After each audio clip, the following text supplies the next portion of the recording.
que fue escrito por la hermana Fanny Crosby, una mujer que era ciega. Me llamó mucho la atención que en campamento teníamos un ciego que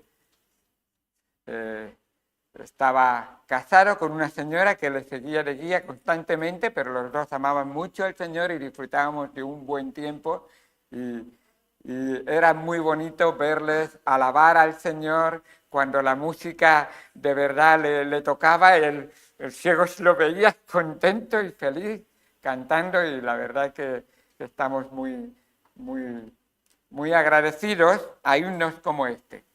Yo podré reconocerle.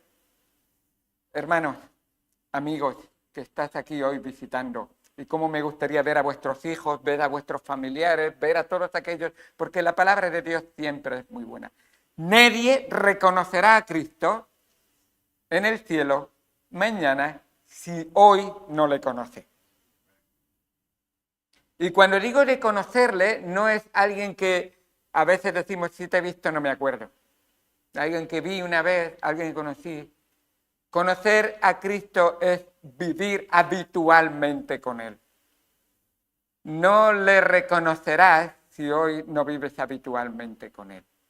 Y qué bueno es ver que aquí en Hechos, estos que empezaron, por decir de alguna manera lo que fue la iglesia, nos dan claves o nos matizan realmente cosas muy importantes.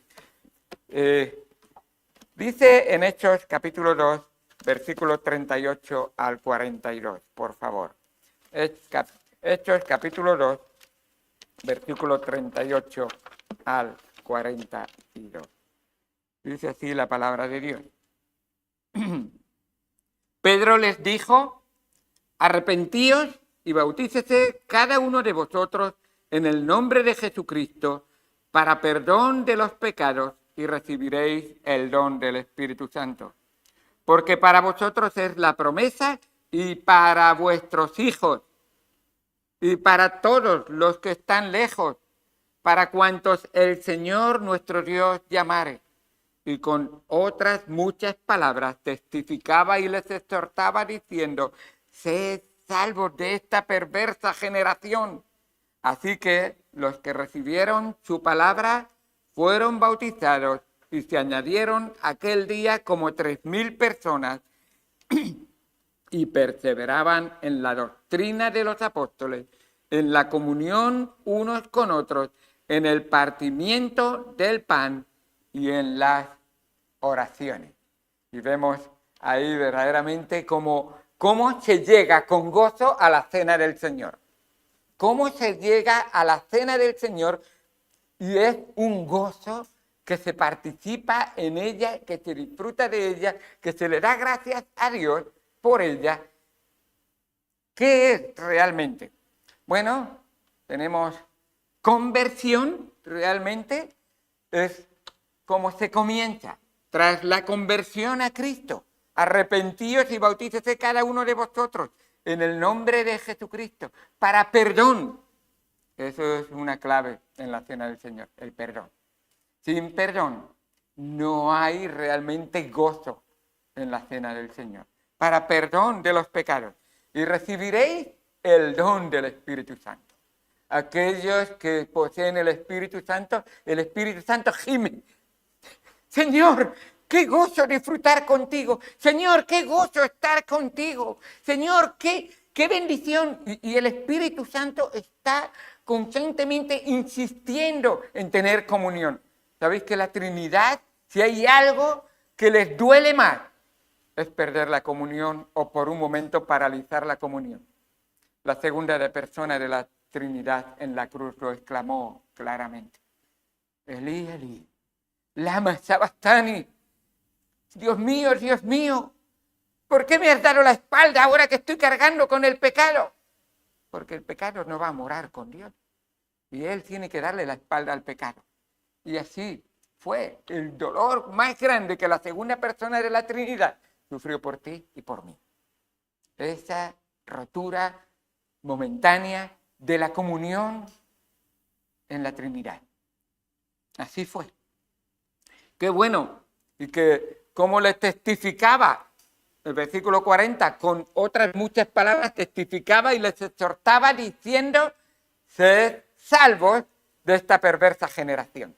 Dejas a tu hijo que viva en el mundo y no venga a la iglesia, le estás dejando que vaya en esta perversa generación. Y lo dice, y vuestros hijos, es para vuestros hijos. Piensa la importancia, papá, mamá, ¿verdad que amas mucho a ellos? Entonces ámalos como Cristo los ama. Cristo los amó hasta que dio su vida. Hasta que un alma no está con el Señor, no descanse. No descanse. Ora. Cristo oró. Sufre en tu corazón esa pérdida. Cristo lo sufrió. Llora. Cristo lloró por las almas que se perdían. Y qué importante es ver que ese primer paso es importantísimo para poder celebrar con gozo la cena del Señor. Luego hay conocimiento.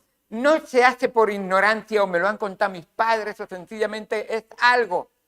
Primero conversión, segundo conocimiento de la palabra de Cristo. Dice el versículo 41, así que los que recibieron su palabra fueron bautizados y se añadieron aquel día como 3.000 personas. ¿Y qué hacían? Perseveraban. No, yo levanté mi mano y ya está, yo no sé más. No. Perseveraban en la doctrina de los apóstoles. ¿Cuánto tiempo se persevera? ¿10 minutos a la semana? ¿Cuánto se persevera? ¿Un culto el domingo por la mañana y ya está? La perseverancia tiene que ver con una constancia que no permite la inconstancia. Es algo continuo. Perseverar, está hablando aquí, es mi aire que respiro. Es mi sangre que circula por mis venas. Si me quedo sin sangre, me muero. Si me quedo sin respirar, me muero. Lo necesito. Entonces, la palabra de Dios es alimento para tu vida. La palabra de Dios es agua fresca.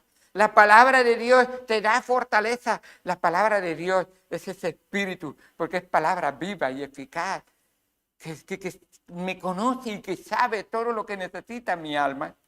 Qué bueno es. Pero después, para llegar a esa cena del Señor con gozo, no solamente es conversión y conocimiento, sino también una comunión.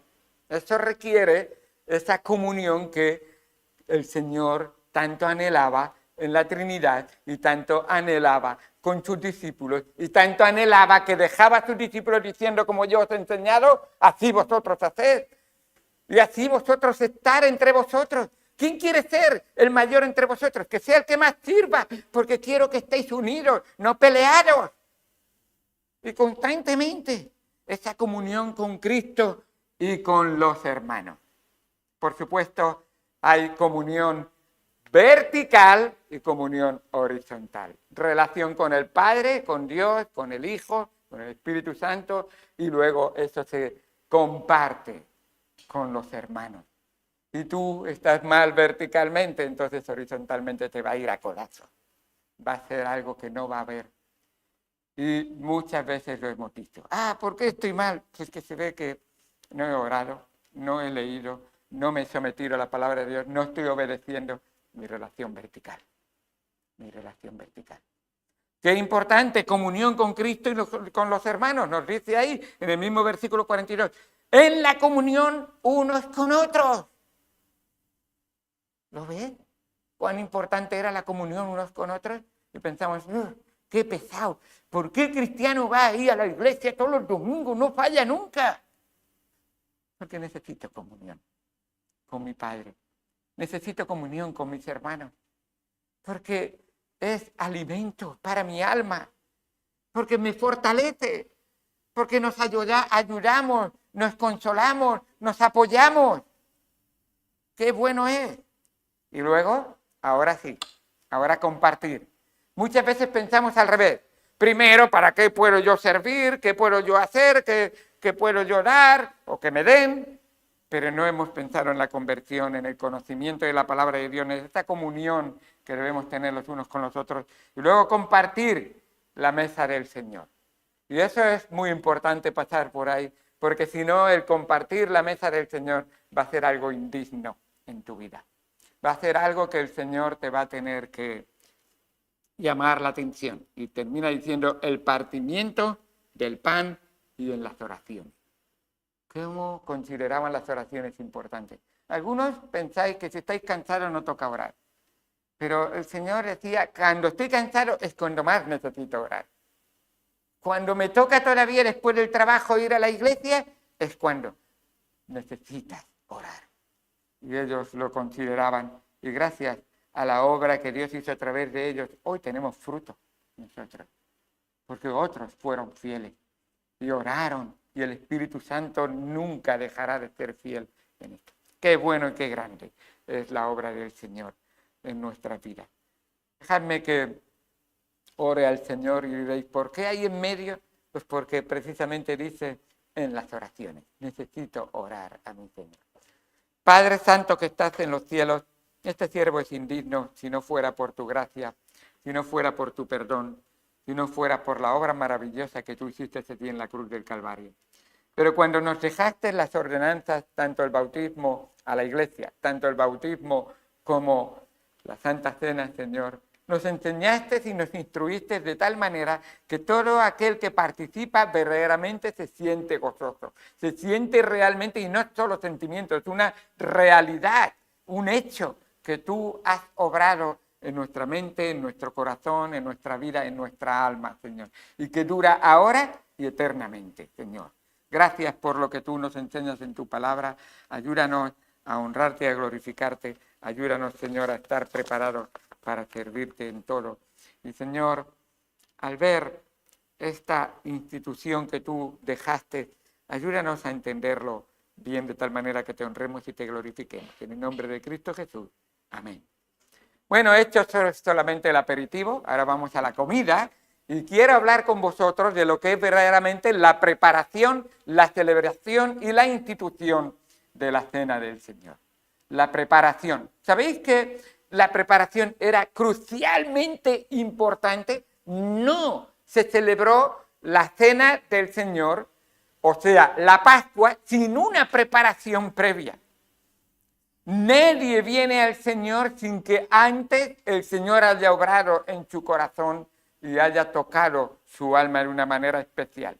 Dice en Marcos capítulo 14, la Cena del Señor la tenemos reflejada en 3 de los evangelios, en el Mateo capítulo 26, Marcos capítulo 14 y Lucas capítulo 22, y no aparece la institución de la Cena del Señor, pero curiosamente en Juan, aunque no aparece, es sorprendente porque los capítulos 13, 14, 15, 16 y 17, 5 capítulos, nos narran todo lo que se habló en la Cena del Señor. O sea, todos esos 5 capítulos fue una conversación que tuvo el Señor Jesús, que era instrucción para sus discípulos, que marcó de tal manera la vida de los discípulos, que una vez que comprendieron algunas cosas, y yo os digo que si hubiera estado en los zapatos o sandalias de alguno de esos discípulos, seguramente me hubiera puesto en duda algunas cosas. Porque, como dicen aquí en España, a toro pasado ya todos sabemos lo que deberíamos de haber hecho. Pero en el momento, ¿qué es lo que va a pasar? Claro, ellos cuando vieron la resurrección dijeron, ya está todo clarísimo. Pero hasta que no resucitó Cristo les costó verlo todo encajado. Por ejemplo, el Señor Jesús no dijo el lugar donde iba a ser el aposento alto. Tenía propósito. Si 5 capítulos que tenemos en Juan tenía que hablar, seguramente el traidor ni les hubiera interrumpido, no hubiera podido, pero el traidor no sabía dónde se iba a celebrar la Cena del Señor, cuál era el aposento alto. Y de hecho, aunque lo escuchara, le dice a los discípulos, seguirse a un hombre que lleva un cántaro y decirle dónde está el lugar donde el Señor va a celebrar la Pascua. Seguidle y donde os llevare, Judas lo escucha y donde os llevare, ¿dónde es eso? No lo vas a saber, no vas a interrumpir la obra de Cristo. no vas a ser más tropiezo de lo que eres. Y así fue, y se celebró. Solo pudo Judas traicionarle en el lugar que habitualmente, dice, como tenía costumbre el Señor, ir al huerto de los olivos, al huerto de Getsemaní, ir a orar, allí lo pilló. Eso sí que lo era. Y era un hábito del Señor. El Señor, tu Señor y mi Señor, tenía el hábito de ir a orar. Sí, y entre semana, no el domingo solo. El hábito, pues si Él lo tenía como hábito y es el Señor y Dios y Todopoderoso, ¿cuánto más lo necesito yo? Estar habituado a orar a mi Señor y si hay una oportunidad en la iglesia, aprovecharla. Ánimo. Hermanos, no es riña, es muestra de la palabra de Dios. Y cuando veo al Señor, digo, Señor, gracias por ser mi Señor. Qué buen ejemplo me has dado, cuánto necesito aprender de ti y cómo quiero, Señor, que tú nos enseñes a todos a mirarte a ti. No os pido que miréis al pastor José Bernabéu, mirar al príncipe de los pastores, mirar a Cristo y imitarle a Él.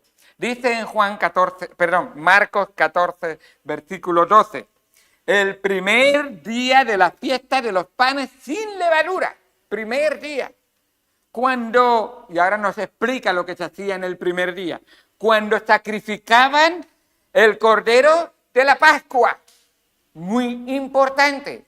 Unos días antes Jesucristo había hecho su entrada triunfal en Jerusalén y ya había sido observado y visto que era puro y limpio, como se hacía con un cordero. Se cogía unos días antes de la Pascua y se tenía en observancia y solían tenerlo en la casa y mirarlo, que no era cojo, que no era ciego, que no tenía ningún defecto, que no estaba enfermo, porque el cordero tenía que ser puro, limpio, sin enfermedad, sin defecto, porque no ofreceréis a nadie nada impuro al Señor. Así es. Y Cristo era puro, purísimo, santísimo. Así es. Y así nos dice que ese cordero, los discípulos, para preparar la Pascua, llevaron el cordero, fueron al sumo sacerdote, lo sacrificaron en ese primer día de la Pascua, lo cual significaba rociar su sangre, primero degollarlo, después sacar su sangre, rociar su sangre, luego despellejarlo, sacarle todas sus vísceras sin ser quemado, y luego el cordero se llevaba al aposento alto, a la casa, para ser asado y ser comido por la familia. Así era.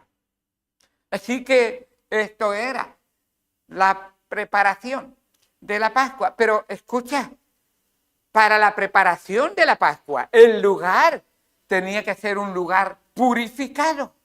El lugar, y por eso de ahí la comida kosher, que todavía hoy en día los judíos lo hacen, basado en Levítico. La mesa no tenía que haber tenido pan con levadura, ni nada que tuviera levadura, ser dejado limpiar durante unos días, creo que son 6, entonces tienen que dejarlo limpio, no tenían que utilizar ningún instrumento que hubiera usado leche o algo, porque leche y carne nunca se mezclan, según la ley, y así hacía, puro, nada de fermento, nada nada tampoco que estuviera leudado, nada de levadura, nada de fermento. Así que, y eso es, la palabra kosher significa apto, adecuado o conveniente. Y todo esto era basado en la ley. Y nuestro Señor, recordad, dijo, no he venido a abrogar o a despreciar la ley, he venido a cumplirla. Ni una jota, ni una tilde, ni una letrita, ni un puntito va a pasar. Les voy a cumplir completamente. Y la Pascua de una manera mucho más significativa lo iba a hacer. Con razón, esa preparación era tan importante. Y vemos que esa preparación nos llama mucho la atención, porque dice la palabra de Dios que el Señor Jesús sabía que había llegado su hora. Nos dice en un momentito,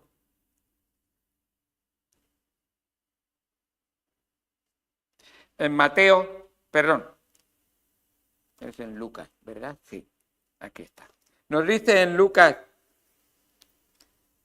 22:7, llegó el día de los panes sin levadura, en el cual era necesario sacrificar el cordero de la Pascua, y Jesús se envió y les dijo, porque ya, ¿dónde está?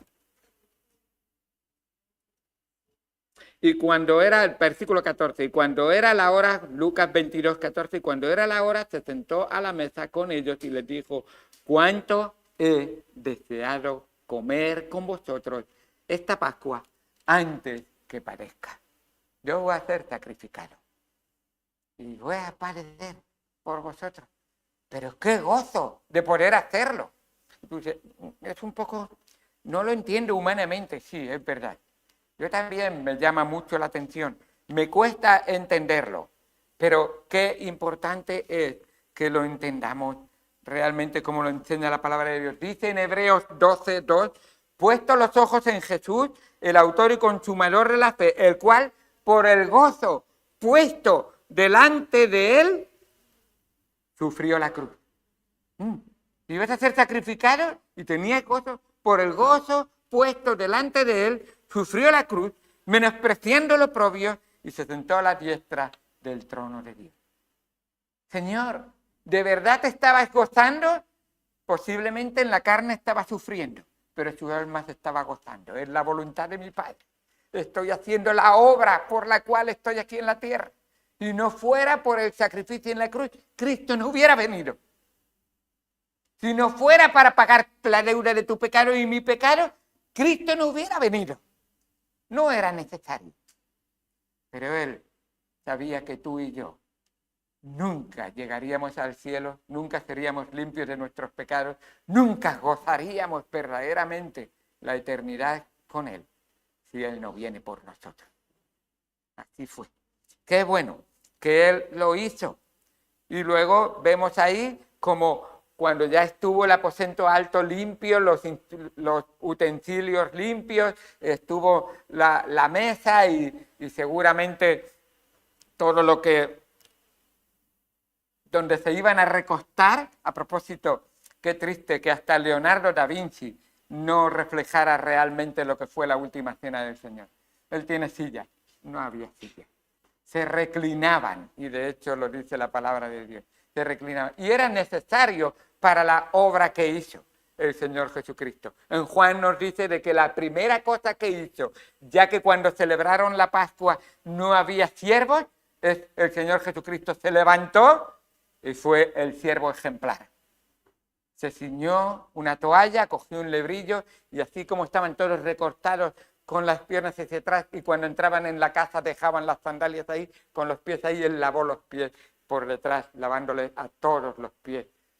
Dice, si yo he hecho eso por vosotros y soy el Señor, y bien decís que soy el Señor, ¿qué no debéis de hacer vosotros que sois siervos?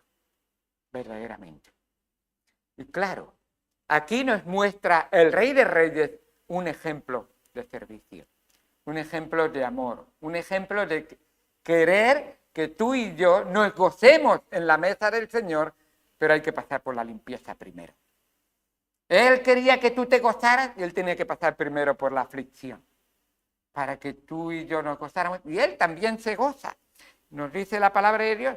Marcos nos lleva a esa hora de la noche en la que Jesús celebró la última Pascua con sus discípulos y el momento se reviste verdaderamente de mucha importancia porque fue entonces cuando Jesús se despidió de sus discípulos. Si tú amas a alguien con todo tu corazón, con toda tu alma, con todas tus fuerzas, y se va a marchar y te va a decir las últimas palabras antes de despedirse, creo que le prestaríamos atención. creo que consideraríamos que es importante. Y si sus últimas palabras tienen que ver con la cena del Señor, ¿qué pasa con los cristianos que cuando se celebra la cena del Señor dicen, entonces no voy al culto? ¿Hay algo de dureza en el corazón? Porque a lo mejor tienen el concepto, la cena del Señor tiene que ver con que tengo que confesar pecados, no quiero confesar. O porque tengo que arrepentirme. ¿Qué sentimos? No, yo no tomo la cena del Señor. Y veremos en un momentito. El Señor dice, participar de la cena del Señor. Es mi gozo. Es mi placer. Que lo hagáis porque lo he dado todo para que la podáis celebrar. No te hace falta nada por hacer que no esté hecho para que tú puedas participar de la cena del Señor. Y todo lo hizo Cristo. Y todo lo hizo Cristo. ¡Qué bendición tan grande! Esa preparación que hizo. Así que él nunca más volvería a verles. Y le escucharon. Vas a ser sacrificado. Nos has anunciado varias veces que los principales, los sacerdotes, te entregarán y te crucificarán. Vas a morir. ¿Qué nos vas a decir? Ellos no lo entendían todo, pero él les había dicho, después de 3 días volveré otra vez a vosotros. Y en la resurrección pudieron gozarse otra vez con él. Marcos apenas dedica un espacio ahí, ya os he dicho que en el Evangelio de Juan se describe 5 capítulos, desde empezando por el lavamiento de los pies y terminando con la oración sacerdotal en el capítulo 17, donde Jesús oró no solo por los judíos, ni por su pueblo, ni por sus discípulos solamente, sino también por los que habrían de creer. Y estaba pensando en ti y en mí, estaba pensando precisamente. Y por la gracia de Dios tú y yo estamos aquí para poder disfrutar de eso.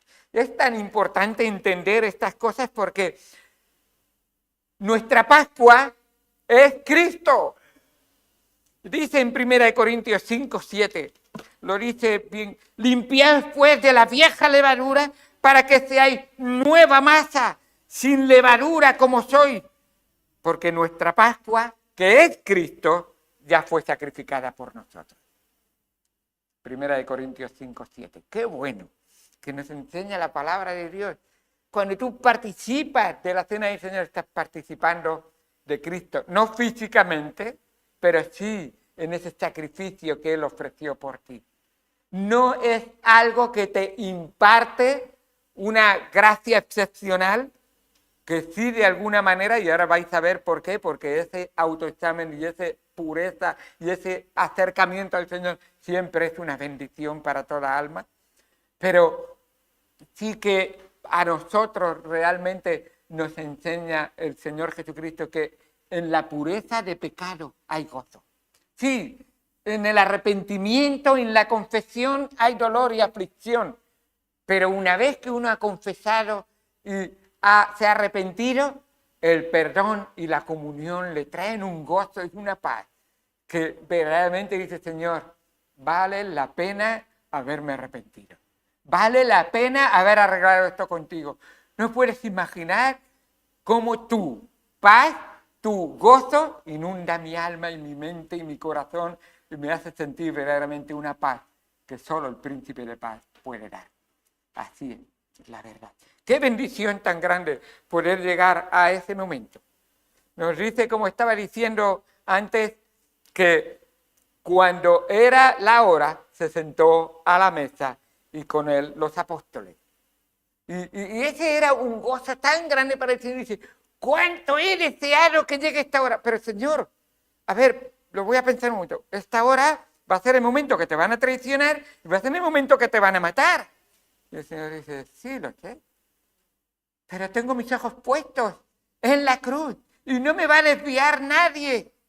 Como un pedernal puso su rostro y miró al Gólgota y dijo, no hay nadie, ni Satanás, ni el mismo traidor de Judas, ni siquiera los principales, ni siquiera los latigazos de esos malvados soldados romanos, ni siquiera la burla, ni siquiera la soledad, porque bien que experimentó la soledad.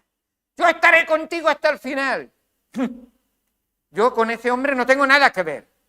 A veces algunos tenemos que examinarnos si estaríamos en esa condición. ¿No quieres participar de la cena del Señor? ¿No tienes que ver nada con Cristo? ¿No tienes nada que agradecer a Cristo? Bien que se tuvo que arrepentir Pedro. Hasta 3 veces fue preguntar. Pedro, ¿me amas? Pon tu nombre ahí. ¿Me amas? Pon tu nombre ahí. ¿Le amas? ¿Le amamos? El amor no es una emoción momentánea y pasajera. El verdadero amor se sacrifica. Y si Él se sacrificó por ti, le corresponde tu vida entera a Él, en sacrificio. Así es nuestro Señor. Bien que el apóstol Pablo repitió el gozo. Regocijaos en el Señor. ¿No te regocijas en la cena del Señor? ¿En la mesa del Señor? ¿No te regocijas por ser un invitado a la mesa del Señor? A mí cuando me invitan, hablamos de qué privilegio nos han invitado. ¡Qué bueno! El Señor te invita a su mesa para participar de Él, para acercarte a Él, para ser un privilegiado de Él. Y a veces pensamos, bueno, una invitación más. ¡Oh! No te la ha dado cualquiera. Ni siquiera el rey de España, ni siquiera el gobernador de la nación más potente del mundo. Te la ha dado el dueño de todo el universo. Él te ha dicho, ven a mi mesa. Estás invitado. Yo he pagado la cena entera. Solamente tienes que participar y disfrutar.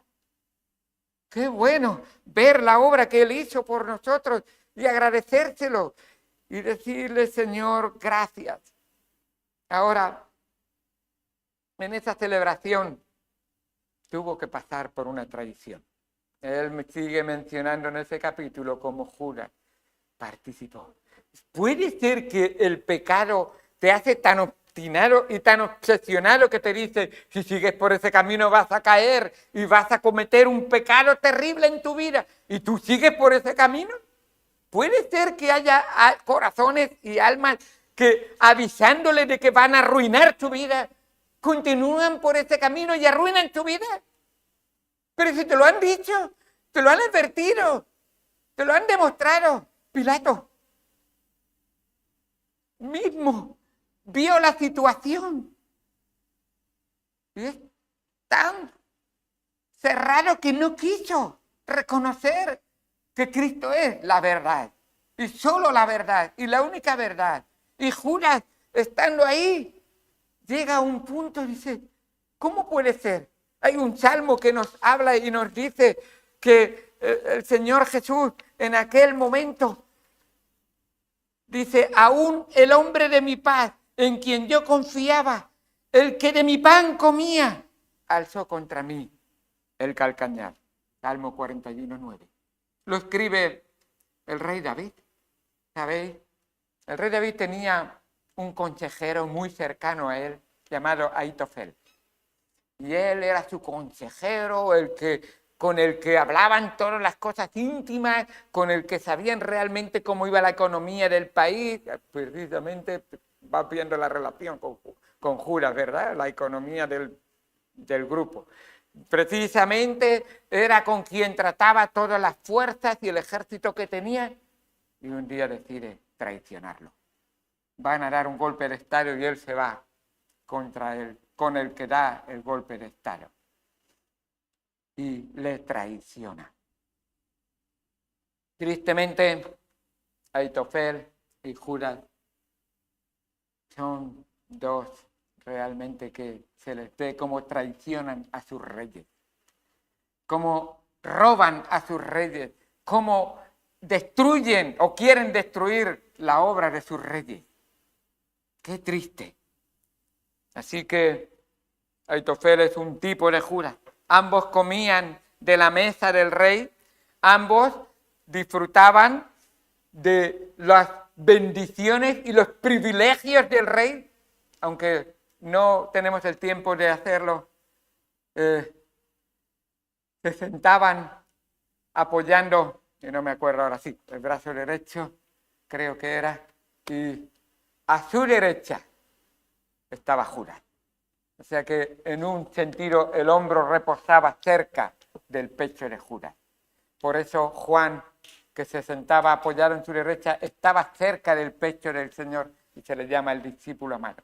A un lado Judas, lugar de privilegio, al otro lado el más joven, Juan, lugar de consolación, consuelo o ánimo que el Señor le daba. Y Judas, estando tan cerca del Señor, le traiciona. Es sorprendente porque ambos, traicionando a sus respectivos soberanos, ambos fracasan y ambos se suicidan. Ahitofel fue a su casa, viéndose fracasado, ató una cuerda a la viga del centro de su casa y ahí. Y Judas hizo lo mismo, en un árbol, que se rompió la rama. Precisamente nos dice Hechos 1. Así. Qué triste vida por no reconocer y aceptar y someter a las bendiciones que Dios tenía para ellos, que sus reyes tenían para ellos. La institución de la Cena del Señor. Es muy importante entender que Él quería instituirla de tal manera que fuera algo perenne que se hiciera, algo continuo, algo que disfrutáramos y algo que lo tuviéramos pendiente hasta una gran cena que tenemos por delante, que se está preparando, lleva 2000 años. Yo no sé qué pedazo cena será, pero también es verdad que si yo, que sé contar poco, empiezo a pensar, la mesa tiene que ser menudo mesón, para que podamos estar la esposa de Cristo ahí a la mesa. Pero, hermanos, esto es muy importante. La profecía, la palabra de Dios, la ley de Dios, es muy importante escucharla, atenderla y obedecerla. Sin profecía, el pueblo se desenfrena.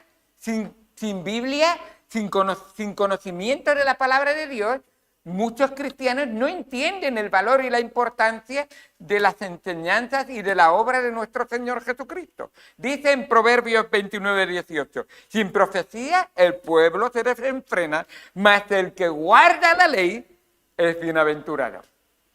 Hermanos, ¿es ley que participemos de la cena del Señor?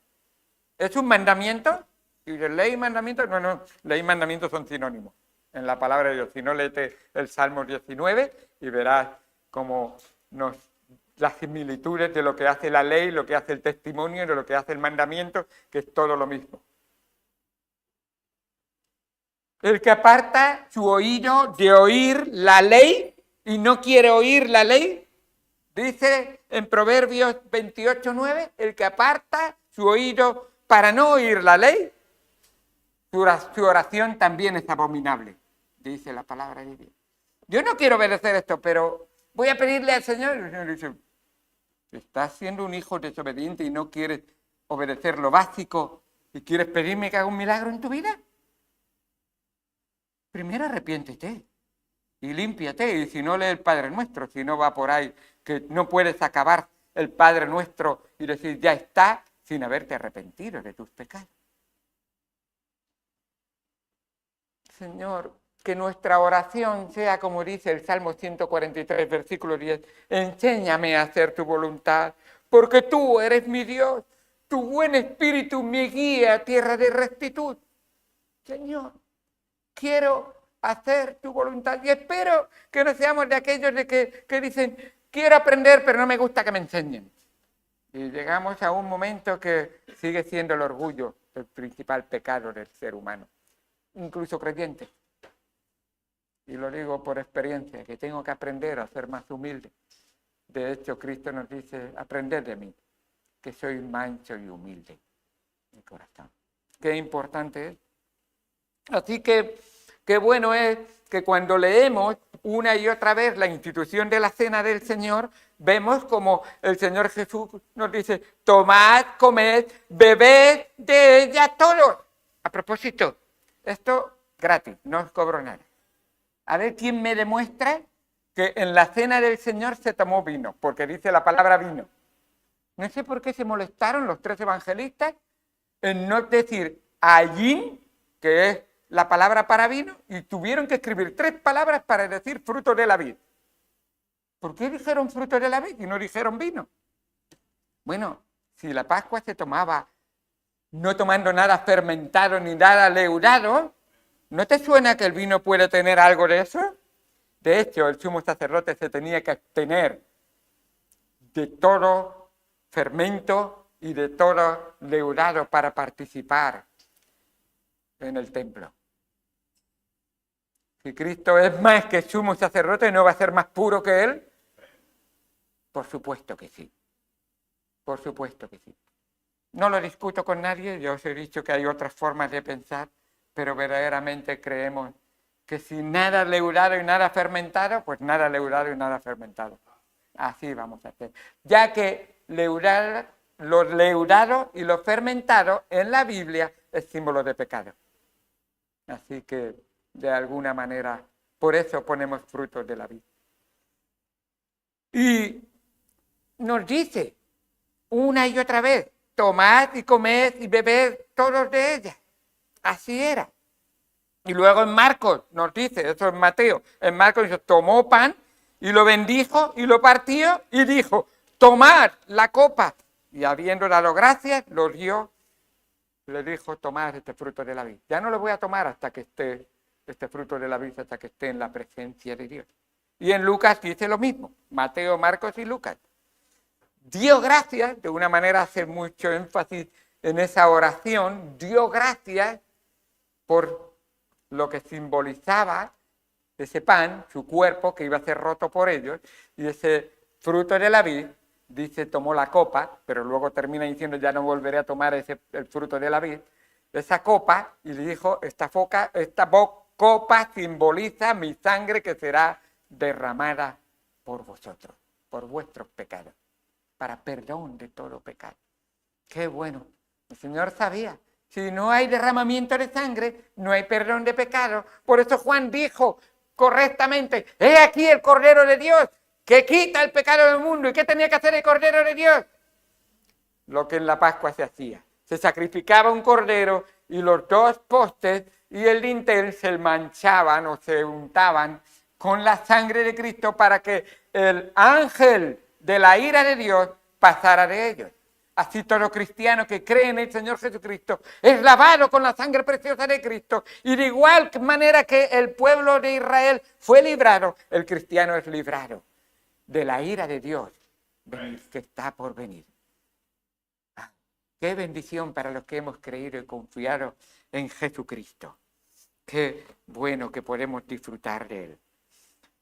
Y en Lucas, lo he dicho Lucas, y luego tendremos, que lo vamos a hacer en el momento, en 1 Corintios capítulo número 11. El apóstol Pablo dice, lo que yo he recibido, porque como apóstol que soy, y estoy enseñando de acuerdo con los evangelios, totalmente, aquí os muestro. El Señor me lo ha dado a mí y yo os lo muestro a vosotros. Y tú dices, no, le ha dado lo mismo a Juan, lo mismo a Pedro, lo mismo, sí, Pedro, porque se supone que Marcos escuchaba a Pedro escribir. A veces parece que Pedro hablando el Evangelio de Marcos, era un joven. Y precisamente era sobrino de Pedro, puesto que Juan Marcos era hijo de María, donde se tenía la primera iglesia. Eso es gratis, ya lo haremos en algún momento, que es muy interesante. Pero qué bueno es ver la obra del Señor. Y para terminar, y con esto quiero ya acabar lo que estamos viendo, desde luego el Señor Jesucristo matizó, si guardareis mis mandamientos y permaneciereis en mi amor, así como yo he guardado los mandamientos de mi Padre y permanezco en su amor, o sea, si Él ha dicho, aquí están las dos instituciones, creer y bautizarse. Y luego participa de la cena del Señor. Y creer está reflejado por la obra de Cristo muriendo en la cruz. Bautizarse simboliza todo lo que ha hecho Cristo, de que ha muerto, ha sido sepultado y con Cristo y luego hemos resucitado con Cristo. Y la cena del Señor simboliza otra vez. ¿Y por qué? Porque es que es la obra culminante de toda la historia de la humanidad. Cristo muriendo y pagando la deuda de tu pecado y mi pecado. Y en la cena del Señor, el cuerpo, que es partido y sacrificado por nosotros la sangre que es derramada, que nos limpia de todo pecado. Así que el Señor Jesucristo nos dice, si de verdad me amáis, obedeced mis mandamientos. Si de verdad me amáis, participad de lo que yo os he mandado. No creáis que es opcional, es indispensable. Y les dijo, y les habló diciendo, estas cosas os he hablado para que mi gozo, recuerda que el tema es el gozo en la cena del Señor, para que mi gozo esté en vosotros y vuestro gozo sea cumplido. O sea, yo quiero que os regocijéis en mí, pero venid a mí y participad de mí, y estad en mí, y dejadme a mí vivir en vosotros. Y el gozo del Señor será vuestra fortaleza. Nos dice la palabra de Dios. Nehemías, qué bueno, ese gozo de nuestro Señor. En Apocalipsis 19, y con esto acabamos, casi solamente lo leo porque realmente es maravilloso. Tenemos realmente esa ultimísima, por decirlo así, cena del Señor, pero nueva, diferente de la que aquí en la tierra tomamos. Y dice en Apocalipsis 19, 6, y oí una voz, oí como la voz de una gran multitud, como el estruendo de muchas aguas, como la voz de grandes truenos que decía, claro, son creyentes hablando. Y si aquí cuando se termina el culto, algunos no nos escuchamos porque están hablando, pues aquí hay muchas más multitudes que aquí. ¡Aleluya! Porque el Señor nuestro Dios Todopoderoso reina. Gocémonos, otra vez gozo, y alegrémonos y démosle gloria, porque han llegado las bodas del Cordero. Todos estos han disfrutado celebrando la cena del Señor, de acuerdo con los preceptos de la palabra de Dios. Y ahora llegan al cielo y, Señor, estoy preparado. Escucha, yo te conocí y ahora te reconozco. Lo vas a reconocer allí en el cielo. Si es que está participando contigo ya en la tierra. Ahora vengo a participar de la gran invitación que Cristo pagó por ti y por mí. Ahí está. Y entonces dice, han llegado las bodas del Cordero y su esposa. Espero que tú estés ahí. La iglesia. Su esposa es la iglesia. Y su esposa se ha preparado. Y a ella se le ha concedido que se vista de lino fino, limpio y resplandeciente. ¿Y qué es eso? Porque el lino fino es las acciones justas de los santos. Participa de la iglesia, de la obra, del ministerio, de la palabra de Dios, de las actividades de la iglesia, del testimonio público, de tu vida entera.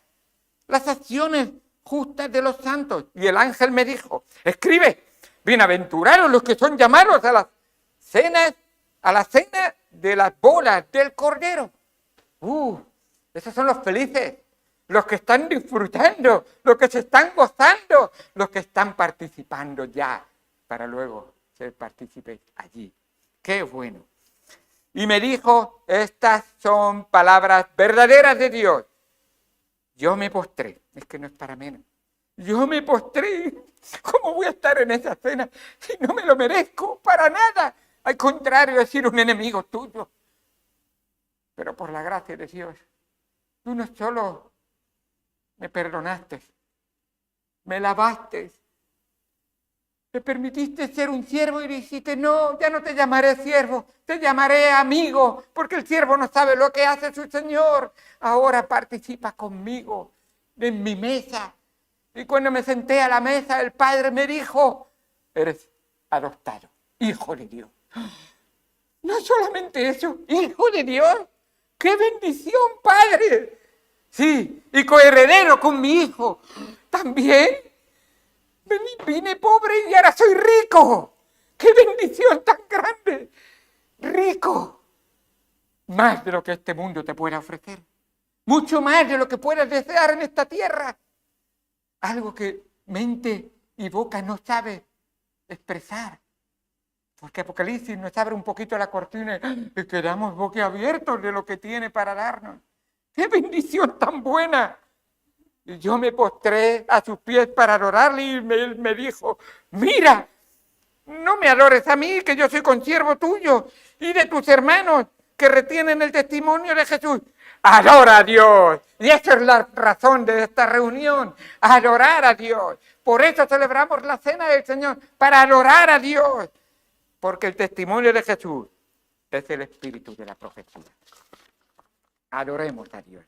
Démosle la gloria a Dios. Si tú hoy no has conocido a Cristo como tu Señor y Salvador, estás invitado. Y fíjate, es una invitación a pedirle perdón al Señor. Y si arrepentido vienes a Él, Él te perdonará y te dice, ahora, como hijo de Dios, puedes cumplir los pasos que yo he obrado por ti. Bautízate, vive en comunión conmigo y con la iglesia y participa de la cena del Señor. Vamos al Señor en oración. Oremos. Amado Señor Dios Santo que estás en los cielos,